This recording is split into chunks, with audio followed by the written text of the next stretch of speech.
Bonjour à toutes et à tous. Nous allons voir aujourd'hui le sentiment d'appartenance. Comme on l'a vu précédemment, l'être humain est né immature et vulnérable. Et c'est ce qui le pousse naturellement à chercher un ancrage social pour survivre et se développer. Cette dépendance initiale est le point de départ du sentiment d'infériorité, qui devient donc une force motrice à condition qu'il trouve une réponse adaptée dans son environnement.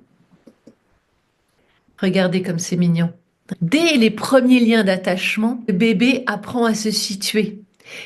S'il est accueilli avec bienveillance, avec cohérence, il développe à ce moment-là ce qu'on appelle une sécurité intérieure, un attachement sécure, lui permettant de se sentir à sa place de manière naturelle et inconditionnelle. À l'inverse, et je vous propose cette petite vidéo qu'on peut retrouver sur Internet. Il s'agit donc d'un enfant qui communique avec sa maman de manière tout à fait adapté. Il répond. Et tout d'un coup, on a demandé à cette maman de participer à une expérience. On va lui demander de ne plus communiquer. Baby very quickly takes abilities to try and get the mother back. She smiles at the mother. Il essaie tout ce qui marchait tout à l'heure. Il essaie de parler, de communiquer, il vocalise. Regardez comme petit à petit, il commence à montrer des signes d'incohérence, d'insécurité.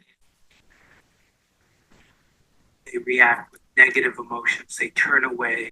On va arrêter l'expérience qui est assez désagréable.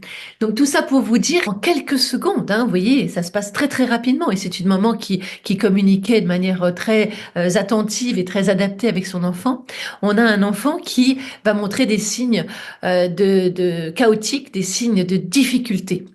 Parce que là, petit à petit, son sentiment d'appartenance commence à devenir plus insécure. Qu'est-ce que le sentiment d'appartenance? Eh bien, le sentiment d'appartenance, c'est la faculté de s'identifier et de faire preuve d'empathie, de ressentir de la gratitude et de la compassion, mais aussi de recevoir de l'aide, de l'amour, de sentir que l'on est apprécié et compris, de se sentir utile, tout en faisant confiance à l'autre. C'est sentir que l'on compte, que l'on a de la valeur, que chacun apporte sa pierre à l'édifice, quelle que soit sa pierre, alors même que ses qualités sont justement, ça c'est important, mises au service des autres. En fait, c'est un cercle vertueux. C'est avoir le courage d'être soi-même, le courage d'être imparfait, mais le courage dans le respect de l'autre, le courage de faire pour que les autres, tout en se respectant soi-même, le courage de faire pour les autres, pardon, tout en se respectant soi-même. Donc le Gemeinschaftgefühl, c'est l'objectif ultime du développement humain. C'est une capacité qui est innée, qui doit être cultivée.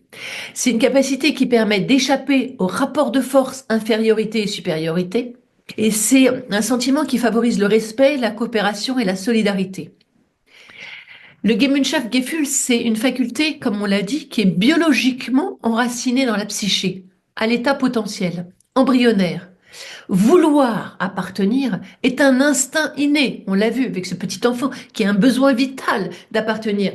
En fait, si ce bébé est préclamé pour se connecter, cette aptitude doit pourtant être éduquée, développée, comme le langage, ou comme l'olfaction, comme l'odorat. On voit bien que tous les êtres humains ont cette capacité de sentir. Pour autant, seuls les vrais nés arrivent à discriminer finement toutes les gammes des odeurs. Comme au piano, l'ensemble d'une gamme doit être pratiqué tous les jours. Et pour le Gemeinschaftgefühl, pour l'intérêt social, pour le sentiment d'appartenance, cette gamme à pratiquer donc régulièrement, quotidiennement et à apprendre à l'enfant, c'est la gamme où on va avoir la coopération, la capacité à collaborer. On va avoir le respect mutuel, l'empathie, la gratitude, la considération, la reconnaissance, la compréhension de l'autre, l'acceptation de l'autre et de soi-même, l'ouverture d'esprit. Tous nos outils sont là pour justement développer cette gamme d'intérêt social et de Gemeinschaftgefühl. Parce que pour Adler, le développement du Gemeinschaftgefühl, il conditionne le niveau de sentiment d'infériorité. Le développement normal, durable, du sentiment de communion, du sentiment d'appartenance, de l'intérêt social, c'est celui qui encourage le sujet à aller de l'avant, qui facilite son goût de l'effort, son courage, sa curiosité, son ouverture d'esprit, sa créativité, son imagination, sa résilience. Le Gemeinschaftsgefühl, en fait, c'est ce qui pousse l'enfant à se mettre du côté utile de la vie. C'est donc par l'encouragement et se consolidera au sein de la communauté. Et surtout, c'est ce qui permettra de neutraliser le rapport de force infériorité-supériorité. Si on résume, le Gemeinschaftsgefühl, c'est le besoin et l'aptitude à communier, à se lier aux autres, à se connecter et à être connecté. C'est la capacité de reconnaître l'autre et d'apprécier cette reconnaissance. C'est la capacité à traiter l'autre comme un sujet et non pas comme un objet. C'est la synthèse entre le singulier et le pluriel, entre l'alter et l'ego, entre le moi et l'autre, ou autrui. Les amis, la famille, les camarades, les groupes d'appartenance, la collectivité de pensée, d'idées, le cosmos. Le Gemeinschaftsgefühl, c'est donc le sentiment d'être une partie d'un tout, un élément qui concourt à notre propre épanouissement, tout en contribuant à l'amélioration et à l'épanouissement et à l'équilibre de chacun, au bien-être de tous.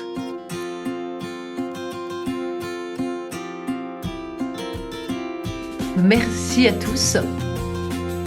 À bientôt pour une prochaine vidéo. N'hésitez pas à vous inscrire pour avoir d'autres capsules théoriques sur Alfred Adler. Au revoir.